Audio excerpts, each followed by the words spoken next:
नमस्कार, आप देख रहे हैं वंदे जागरण न्यूज़। खबर नागदा से, जहां नागदा में कुछ दिन पूर्व पहले आश्रम के मार्ग पर घने जंगल में पूर्व कैबिनेट मंत्री शेखावत के भाई और उनके अन्य साथियों ने मिलकर संत को नग्न कर मारपीट की थी, जिसको लेकर आश्रम के गुरु नारायण व्यास त्यागी सहित उज्जैन जिले के संत समाज और शहर के भक्तजनों ने मिलकर एक आक्रोश जताते हुए शहर में रैली निकालकर नागदा अनुविभागीय कार्यालय पर सत्याग्रह कर ज्ञापन दिया और अपराधियों के खिलाफ कड़ी कार्रवाई की मांग की थी और उनके मकान पर बुलडोजर चलाने की भी मांगे रखी गई थी। स्थानीय प्रशासन ने 15 दिन का समय मांगा था, लेकिन समय निकल जाने के बावजूद प्रशासन सुस्त दिखाई दिया है, जिसके बाद संत के साथ हुई अभद्रता और पिटाई को लेकर बाहर से आए पीठासीन संतों ने मीडिया के माध्यम से प्रशासन को खुली चेतावनी दी है और कहा है कि अगर संत के साथ मारपीट करने वालों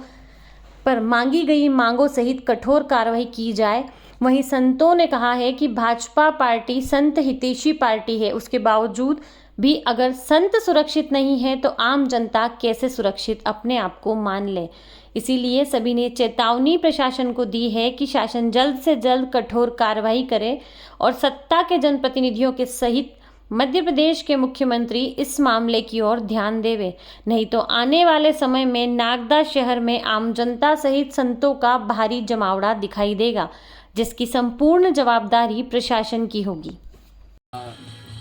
चरणावती के तट पर नागदा के इस बिड़ला ग्राम में श्री हनुमान जी महाराज के पावन सानिध्य में हमारे परम पूज्य महामंडलेश्वर श्री रामदास जी महाराज का ये आश्रम है और इसमें करीब 40 वर्ष से अखंड वो तपस्या कर रहे हैं। इस आश्रम में हमारी रामानंद संप्रदाय की मान विभूतियों की तपोस्थली है। यहाँ पर सभी लोग तपस्या करते हैं, लेकिन कुछ दिनों के पूर्व में, क्योंकि एक गो संत से स्थान यहाँ पे संत महापुरुष आते रहते हैं और यहाँ के कुछ आताताई जिनको राजनीतिक शरण प्राप्त है, जो गुंडा बदमाश टाइप के तत्व हैं,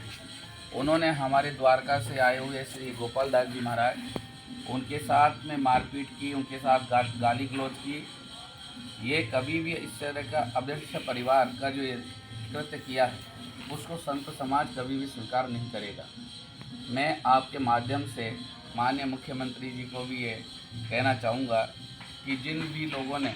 चाहे से वो सत्ता पक्ष से जुड़े हुए लोग हों, चाहे से दूसरे लोग हों, जो संत महापुरुषों का अपमान करें, क्योंकि भारतीय जनता पार्टी को संतों की पार्टी कहा जाता है और फिर उसी पार्टी के अंदर संतों के साथ इस प्रकार का कृत्य हो रहा है कि बड़ा ही घृणित कार्य है। आप ये इस बात को मानकर रखिए कि जब संतों के साथ इस प्रकार की घटना होती है तो कहीं ना कहीं पाप बढ़ता है और उस पाप का अंत जरूर होता है। तो मैं यही कहना चाहूँगा, जो हमारे गोपाल दास जी महाराज के साथ, संतों के साथ जो इस प्रकार की घटना हुई है और जिन लोगों ने भी घटना की है, तो कानूनी कार्रवाई के साथ साथ ऐसे लोगों को जिला से बाहर करना चाहिए, उनके ऊपर रासुका की कार्रवाई करना चाहिए, उनको ऐसी मापदंड की कार्रवाई होना चाहिए कि उनको आगे के लिए सबक मिले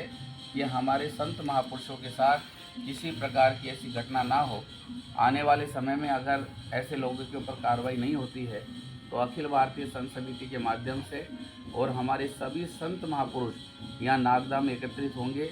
और पूरे नागदा को संतों के साथ रैली निकालेंगे। यहाँ पर संतों के साथ पूरे नागदा को में संत ही संत दिखेंगे। अगर उस समय किसी प्रकार की अप्रिय घटना होती है तो उसकी संपूर्ण जवाबदेही मध्य प्रदेश सरकार की होगी।